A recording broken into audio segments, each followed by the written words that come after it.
श्रीमद् भागवत जी की क्या महिमा है, ये पद्म पुराण जी ने गाया है। एक बार एक परम पावन पवित्र भूमि है नैमिषारण्य की। हमारे भारतवर्ष में कई प्रकार के अरण्यों की चर्चा शास्त्रों में की गई है। अरण्य समझते हैं आप? अरण्य अर्थात जंगल, अरण्य अर्थात वन। कहते ना नैमिषारण्य, वृंदारण्य, पुण्यारण्य,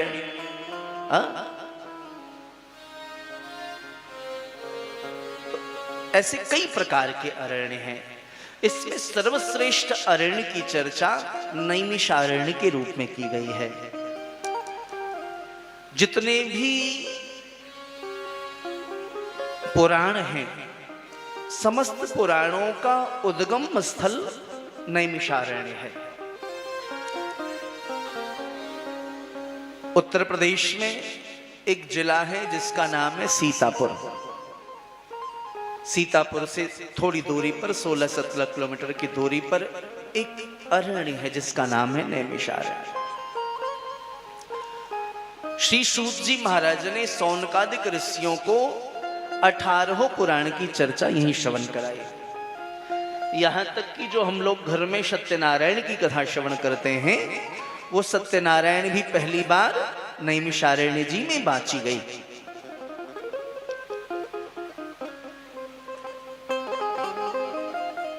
थोड़ा आपको नैमिषारण्य की महिमा सुना दूं, फिर आगे बढ़ते हैं जल्दी से।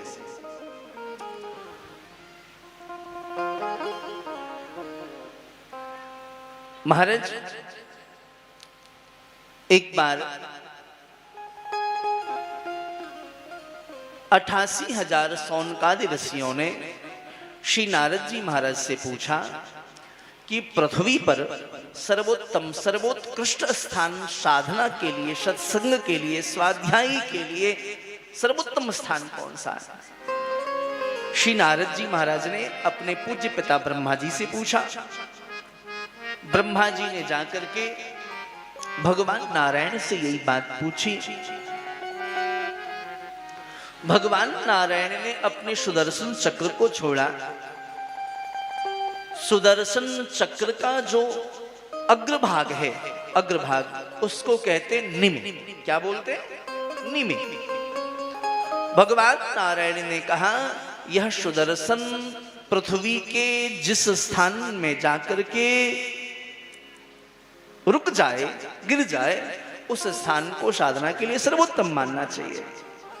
तो वह सुदर्शन चलते हुए आए और उत्तर प्रदेश के सीतापुर में अवस्थित एक विशाल अरण्य में जाकर के भूमि पर विराजमान हुए और वहीं पर एक जल का स्रोत प्रकट हुआ जहां वो चक्र गिरा।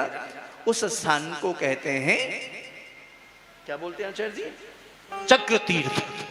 उस स्थान को बोलते हैं चक्र तीर्थ। आप भी जब नैमिषारण्य जाओगे अभी भी, तो वो एक स्थान है चक्र तीर्थ। तो वहां पर सौनकादिक ऋषि एकत्रित हुए। 1,000 वर्ष के कई सारे यज्ञ करने के बाद सत्संग की चर्चा प्रारंभ हुई। बोले सत्संग भी बहुत श्रवण कर लिया, कथा बहुत श्रवण कर लिया, अब कथा का सार सुनना है। बोले कथा का सार कैसे प्राप्त हो? विचार कर ही रहे थे कि उसी समय उनके मध्य में श्री सूत जी महाराज का शुभागमन हुआ। बोलिए सूत जी महाराज की। समस्त महात्माओं ने श्री सूत जी का खड़े होकर के अभिवादन किया। अभिवादन की बड़ी महिमा है हमारे यहाँ।